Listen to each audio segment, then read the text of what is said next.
नमस्ते दोस्तों। आज की कहानी का नाम है ग्राम देवता की सीख का फल। आइए सुनते हैं कहानी विस्तार से। घटना लगभग 150 वर्ष पुरानी है। जिस व्यक्ति के साथ घटी है उनका नाम हरिवंश उपाध्याय था। सुंदरपुर में कुलदेवी का मंदिर आज जितना विशाल और भव्य रूप ले चुका है और इसकी प्रसिद्धि व्यापक रूप से दूर दूर तक फैल चुकी है, लगभग 150 सदी पहले ऐसा नहीं था। पुरानिए बताते हैं कि तब यहाँ आबादी का दूर दूर तक पता नहीं था।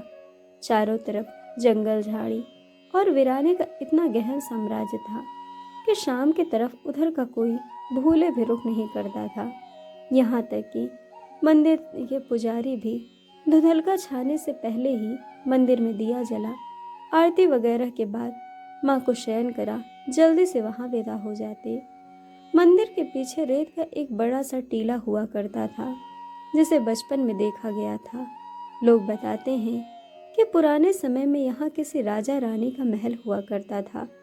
ठीक उसी से सटकर पहले गंगा जी बहती थी, जो आज हटकर लगभग 3 किलोमीटर दूर जा चुकी हैं। मंदिर उत्तर पश्चिम में एक प्राकृतिक बड़ी नहर है जिसमें बरसात के दिनों में बाढ़ का पानी सीधे गंगा जी में जाकर गिरता है।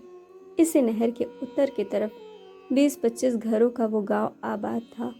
उस समय दूर दूर तक 10 किलोमीटर के दायरे में सिवाय इस छोटी आबादी के मात्र खेतों का सूनापन पसरा रहता था। कालांतर में बाढ़ की मार से बचने के लिए वो छोटी सी बस्ती नहर के इस पार मंदिर के बगल में आबाद हो चुकी थी। उसी बस्ती के रहने वाले थे उपाध्याय जी। स्वभाव से वे अत्यंत भोले और कुल देवी के अनन्य भक्त। लोगों के लाख मना करने के बावजूद जाड़ा, गर्मी, बरसात, मौसम कैसा भी हो, रात को खाना खाने के बाद वो नहर पार करके मंदिर में मत्था टेकने जरूर जाते थे। ऐसे ही पूस की एक सर्द रात थी। वातावरण में गहरी धुंध छाई हुई थी।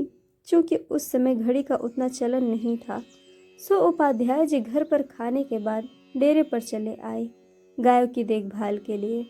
वहाँ उस दिन उन्हें कुछ ज़्यादा ही देर हो गई।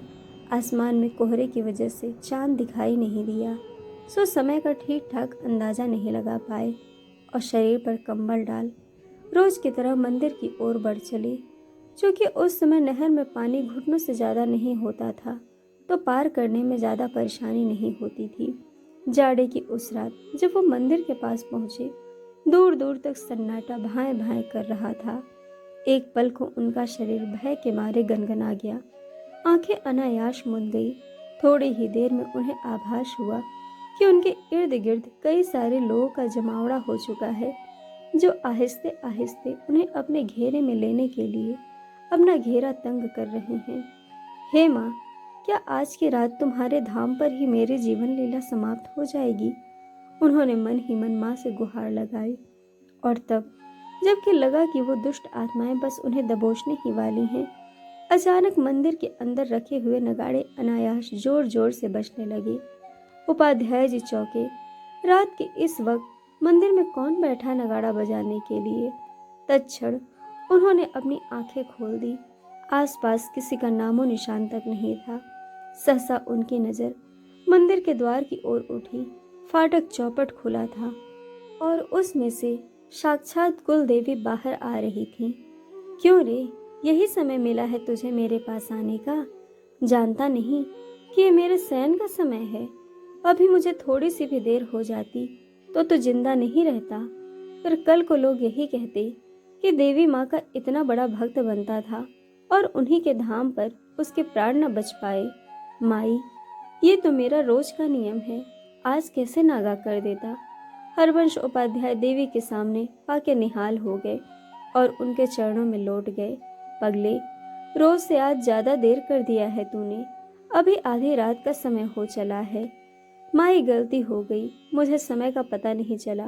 पर क्या करूं, जब तक आपके दर्शन नहीं कर लेता मुझे संतोष नहीं मिलता।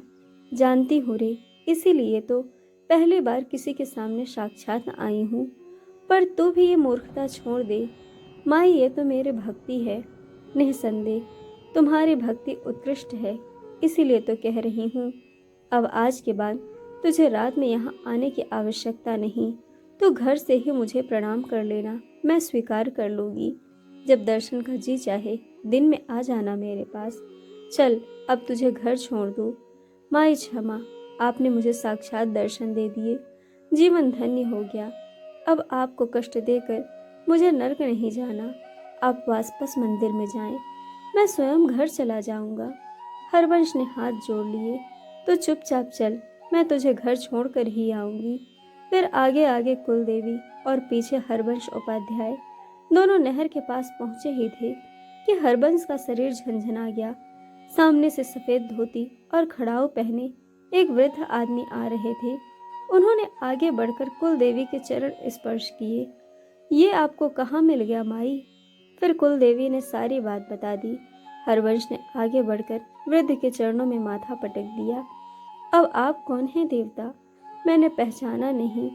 बदले में जवाब कुलदेवी ने दिया, अरे यही है तुम्हारे गांव के देवता।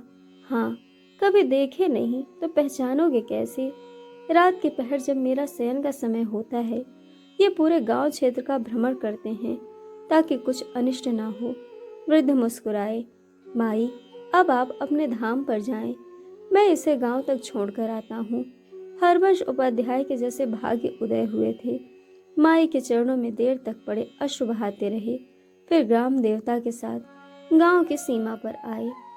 अब तो घर जा हरबंस, जब भी मन से याद करेगा हम लोग तुम्हारे पास होंगे, लेकिन अंधियारी रात में अपने प्राणों को संकट में डाल हम लोगों के पास आने की गलती दोबारा मत करना। बाबा, जब आप और माई साथ हैं तो मुझे क्या सोचना? हरबंस ने हाथ जोड़े। इसी निर्दोष विश्वास ने तो तुम्हारी रक्षा की है बच्चे, लेकिन इसका ये अर्थ नहीं कि तू अपने प्राण जानबूझकर संकट में डाले।